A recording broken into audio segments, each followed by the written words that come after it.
ఒకరోజు 80 ఏళ్ల వృద్ధ తండ్రి తన కొడుకుతో కలిసి కిటికీ పక్కన కూర్చున్నాడు. అప్పుడే అక్కడికి ఒక కాకి వచ్చింది. తండ్రి తన కొడుకుని చూసి, బాబు అక్కడేదో ఉన్నట్టుంది, అదేంటి అని అడిగాడు. అప్పుడు కొడుకు, నాన్న అది ఒక కాకి అని సమాధానం చెప్పాడు. కొంత సమయం తర్వాత మళ్ళీ తండ్రి కాకిని చూస్తూ, బాబు అదేంటి అని మళ్ళీ అడిగాడు. కుమారుడు అది నాన్న కాకి అని చెప్పాడు.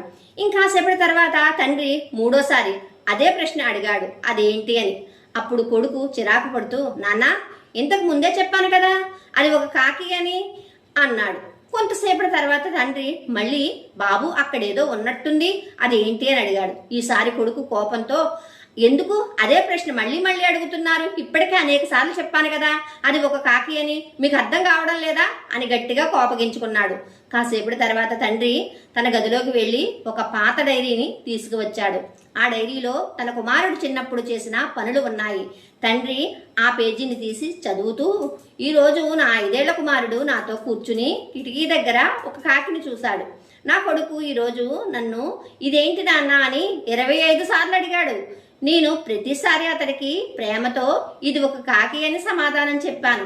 ఏ ఒక్కసారి కూడా చిరాకు కోపం చూపలేదు అని చదివాడు. అది విన్న కుమారుడు తను చిన్నప్పుడు 25 సార్లు అడిగిన తండ్రి ఒక్కసారి కూడా చిరాకు పడకుండా సమాధానం చెప్పాడని గుర్తు చేసుకున్నాడు. కానీ ఈరోజు తండ్రి కేవలం 4 సార్లు అడిగితేనే తను కోపంగా ప్రవర్తించాడు. కొడుకు తన తప్పు తెలుసుకుని తండ్రి పాదాలపై పడి క్షమాపణ కోరాడు.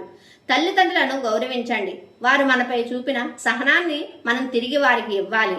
తల్లిదండ్రులపై ప్రేమ చూపేవారు మీలో ఎంతమంది ఉన్నారు? తప్పకుండా కామెంట్ చేయండి.